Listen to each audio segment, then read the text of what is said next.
Yes, good morning students, let's start the reading of your next paragraph. बोलते हैं कि भाई वो उस राना को रोकता है ना कि भाई वो ना जाए, तो कहता है हिज टेरर इन्फेक्टेड हर। किसका टेरर? जो गुस्सा था किसका? सदाओ का। इन्फेक्टेड हर, उसे रोक देता है, थोड़ा सा प्रभावित करता है आना को। एंड शी स्टूड ब्रीथलेस, वो अपनी सांसें रोक के वहीं की वहीं खड़ी हो जाती है, वेटिंग और इंतजार करती रहती है। देयर वॉज ओनली साइलेंस, केवल चुप्पी थी उनके चारों ओर। टुगेदर दे क्रैप्ड बैक, दोबारा से वो बिस्तर के अंदर चले गए। Into the bed, the baby between them, बीच में उनके दोनों के बेबी था, सो रहा था। Yet when he open the door of the guest room, जैसे ही उसने उस मेहमान के कमरे का दरवाजा खोला, इन द मॉर्निंग, सुबह, there was the young man, वो जो यंग मैन था, युवा आदमी था, वो अभी अपने कमरे में था। ही वॉज वेरी गे, काफ़ी खुश लग रहा था वो। एंड हैड ऑलरेडी वॉश्ड, और नहा चुका था। And was now on his feet, अपने पैरों पे खड़ा था। He had asked for a razor yesterday, क्योंकि कल वो ये रेजर के लिए पूछ रहा था। एंड हैड शेव्ड हिमसेल्फ, और उसने अपनी शेविंग भी कर ली थी। And today there was a faint colour in his cheeks, थोड़ा सा उसके गालों का रंग हल्का दिखाई दे रहा था। आई एम वेल, मैं ठीक हूँ, ही सेड जॉयसली, उसने खुशी से ये कहा, स्टोम ने। Sadao drew his kimono round his weary body, Sadao ने अपना किमोनो जो था वो अपनी चारों तरफ लपेटा उस अपने थके हुए शरीर पे। He could not, he decide suddenly, कहता है कि ही कुड नॉट, ऐसा नहीं हो सकता, उसने तभी निर्णय लिया।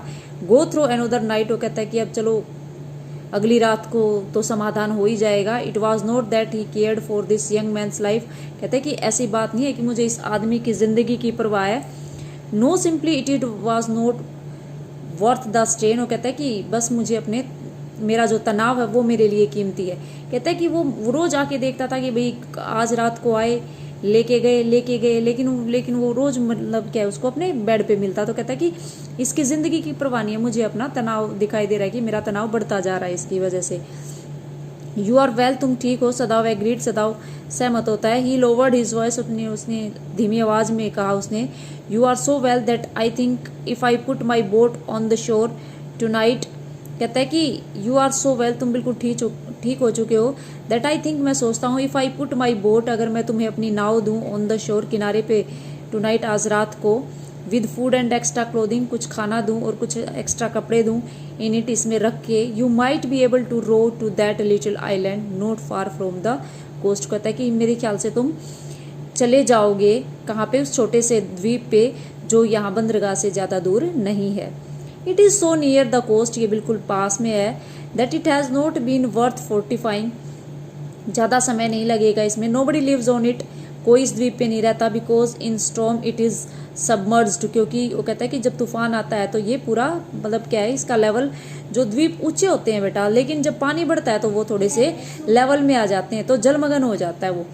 But this is not the season of storm, लेकिन ये तूफान का मौसम नहीं है। You could live there until you saw a Korean fishing boat, कहता है तुम वहाँ तब तक रह सकते हो जब तक तुम्हें कोरिया की कोई मछली पकड़ने वाली नाव नजर ना आए, पास बाय, जो वहाँ से गुजरती हैं। दे पास क्वाइट नियर द आइलैंड, वो कहते हैं कि वो बिल्कुल द्वीप के पास से गुजरती हैं। Because the water is many fathom deep there, क्योंकि पानी वहाँ काफ़ी, फैदम क्या होता है, एक नाप होता है पानी को नाप लेगा, 1.88 कुछ इस तरह से, कहते हैं कि इतने फैदम गहरा होता है पानी वहाँ। The young man stared at him, उस आदमी ने घूर के देखा उसकी तरफ। भाई देखो, एक तो इस आदमी ने मुझे ठीक किया, ऊपर से मुझे मतलब क्या, ये एस्केप करने के लिए भी कह रहा है। अब सदाव उसको क्यों अपनी बोट दे के उसको भेजना चाहता है बेटा? क्योंकि सदाव ने जनरल से बात की। बात करने के बाद मतलब क्या है, 3 दिन गुजर चुके हैं, 3 या 4 दिन, लेकिन अब तक मतलब क्या है, जनरल के आदमी आए नहीं, ना उन्होंने कुछ किया था, और ये इसके लिए मुसीबत बढ़ता जा रहा था उसके लिए। इसको ज़्यादा रखना इसके घर में मतलब क्या, इसके लिए सेफ नहीं था। तो अब ये क्या सोचता है कि भाई इसको मैं अपनी नाव देके चुपचाप यहाँ से भगा दूँ और हो जाएगा कि भाई वो अपने आप कहीं चला गया। Do I have to, he asked, उसने पूछा। उसने उसकी तरफ घूरा और आराम से समझाते हुए कहा कि क्या मुझे जाना चाहिए?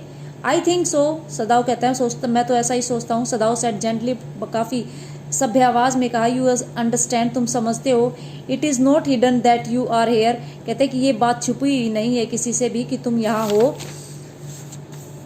कहता है कि the young man nodded in perfect comprehension, और उसका पूरा साथ देते हुए, इसकी हाँ में हाँ मिलाते हुए इस यंग मैन ने, उस टॉम ने मतलब क्या है, हाँ में सिर हिलाया, ओके, और उसने कहा ठीक है। ही सेड सिंपली, बड़ी साधारण तरीके से उसने कहा, सदाव did not see him again, सदाव ने उसको दोबारा नहीं देखा अंटिल इवनिंग, शाम से पहले, मतलब क्या शाम से पहले उसको देखा ही नहीं। As soon as it was dark, कैसे जैसे ही अंधेरा हुआ, he had dragged the stout boat, वो लेके आया खींच के अपनी एक स्टॉट बोट होते एक भारी बॉडी वाली, ठीक है ना, भारी एक मजबूत कह सकते हैं हम, एक मजबूत नाव लेके आया डाउन नीचे टू द शोर, किनारे पे। And in it he put food, और उसके अंदर उसने कुछ खाना रखा, बोतल रखी पानी की। And that he had broad, जो लेके बोट लेके खरीद के लाया था सीक्रेटली, बिल्कुल चुपचाप, ड्यूरिंग द डे, सुबह के दिन, मतलब सुबह। As well as 2 quilts he had brought at a pawn shop, कहते हैं कि 2 रजाइयाँ भी खरीद के लाया था। pawn shop क्या होती है भाई, एक स्टोर से। The boat he tied to a post in the water, उसने एक मतलब क्या है कि बांध दिया था उसको, नाव को किनारे पे। For the tide was high, क्योंकि लहरें बहुत ऊंची थी। There was no moon and he work without a flash light, चांद की रोशनी भी नहीं थी और उसने बिना किसी लाइट के ये काम किया ताकि कोई देख ना ले। When he came to the house he entered, जब वो घर आया अंदर प्रवेश किया। As though he were just back from his work, और इस तरह जताया उसने कि जैसे वो अपने काम से वापस आया हो, कोई और काम करके ना आया हो, मतलब एक उसने दिखाया कि भाई रेडी रूटीन में अपनी ड्यूटी करके आया हूँ। And so Hana knew nothing, Hana कुछ नहीं जानती थी। यूमी वाज हियर टुडे, आज वो यूमी जो थी बच्चों को संभालने वाली नैनी थी, वो भी घर पे आई हुई थी आज। She said as she served his supper, और कहते उसने कहा कि क्या वो खाना लगा दे रात का। दो शी वॉज सो मॉडर्न, कहते कि हाँ हाना बहुत आधुनिक थी, आज की लड़की थी। Still she did not eat with him, लेकिन फिर भी वो सदाव के साथ खाना नहीं खाती थी। Yumi cried over the baby, Yumi बच्चे पे थोड़ी, यूमी क्राइड रो रही थी, मतलब क्या बच्चे के लिए। शी वेंट ऑन विद ए साई, और थोड़ी आह भरते हुए वहां से गई। शी मिस्ड हिम सो, क्योंकि वो बच्चे को काफी मिस कर रही थी। Thank you.